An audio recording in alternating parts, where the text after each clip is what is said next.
Welcome to Speak, Think, Serve, the blueprint for growth without burnout. Sharpen your words, strengthen your mind, and serve with intention. Welcome to Chapter 3. Today, we're diving into something that's changed the way I show up in every room, language that leads. Miles, you ready?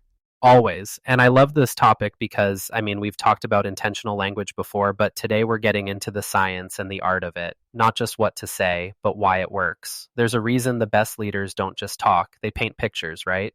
Exactly. And it's not about using fancy words, it's about using words that stick. There's this Harvard Business Review study. Leaders who use visual language and analogies are 3 times more likely to be seen as trustworthy and intelligent. Yeah, that's big. And Wharton did a study too. If you use words that structure ideas like framework or foundation, you're almost a third more persuasive. It's not about sounding smart, it's about making things clear. People remember what they can see in their minds. I love that. It's like if your words are foggy, people's minds are chaos. I always say if it's foggy in your mouth, it's chaos in their mind. That's a keeper. And honestly, I've seen this play out. Back when I was consulting, I walked into this meeting, total confusion, everyone talking past each other. I just reframed the conversation. Instead of, what's the problem? I said, can we agree on the priority here? Suddenly, everyone's head's nodding. It's like one phrase, and you go from noise to alignment. That's the magic. And it's not just for boardrooms. Warehouse leads, dental assistants, software devs, anyone can use this. It's about clarity, not volume. And, as we talked about last episode, it's those intentional choices that build trust and open doors. Right, and the research backs it up. Teams with leaders who focus on outcomes and alignment, they outperform on engagement and accountability. It's not hype, it's just how people work. So let's get into this good stuff, the actual phrases. These are the 10 leadership phrases that, honestly, I wish I'd learned in my 20s. Ready? Let's do it. First up, can we agree on the priority? This one's a game changer. It cuts through the noise, gets everyone focused, and builds alignment. I use it at the start of every project kickoff. Instead of a dozen ideas flying around, you get one clear direction. Next, the impact is. I love this because it gets straight to outcomes. If a meeting's getting chaotic, just drop this in. The impact is, we'll miss the deadline if we don't decide today. Suddenly, everyone's listening. Number 3, what I'm seeing is, it's a way to share your perspective without sounding like you're shutting people down. Like, what I'm seeing is, our process is slowing us down after step 3. It leaves space for others to add their view. 4th, let's get to the takeaway. This one's a clarity move. It brings focus fast and tells the room you're not here to wander, you're here to solve. Let's get to the takeaway. We all need to get better at communicating with each other and giving timely updates. It shows vision, sets the tone for accountability. Number 5, what's the cost of not solving this? This one breaks through indifference. If people are dragging their feet, just ask it. Suddenly the stakes are real. 6, I've mapped out the options. This builds trust. It makes decisions feel less risky. Instead of, we have to do this, you say, here are 2 options, let's pick. 7, I want to make sure I understand.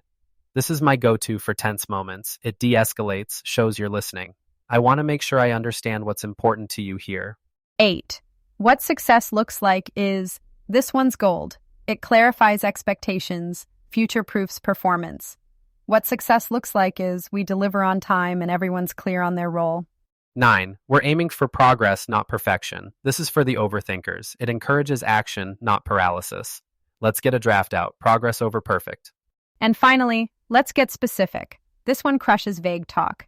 Let's get specific. What's the next step? Who owns it? And by when? Let's make this real. Amani, want to do a quick role play? I'll be the old way, you upgrade it. All right, hit me.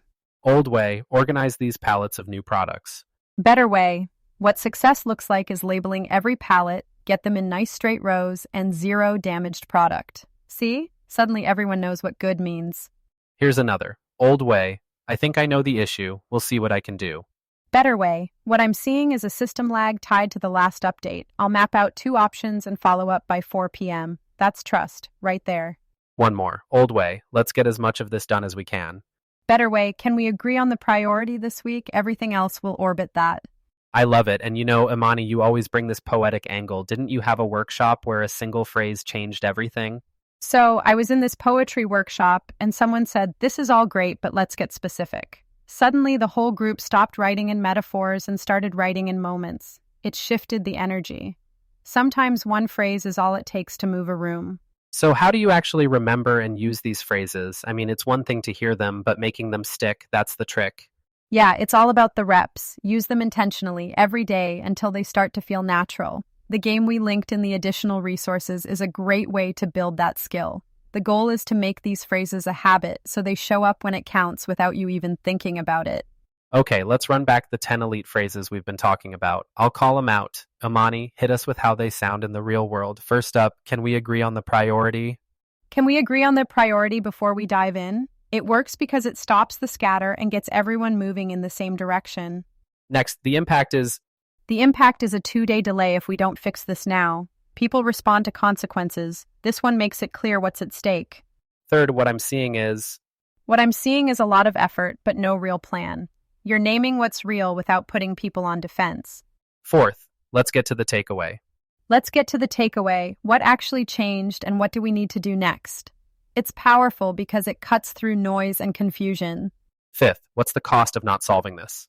What's the cost if this goes untouched another week? It shifts the energy from maybe later to right now. Sixth, I've mapped out the options.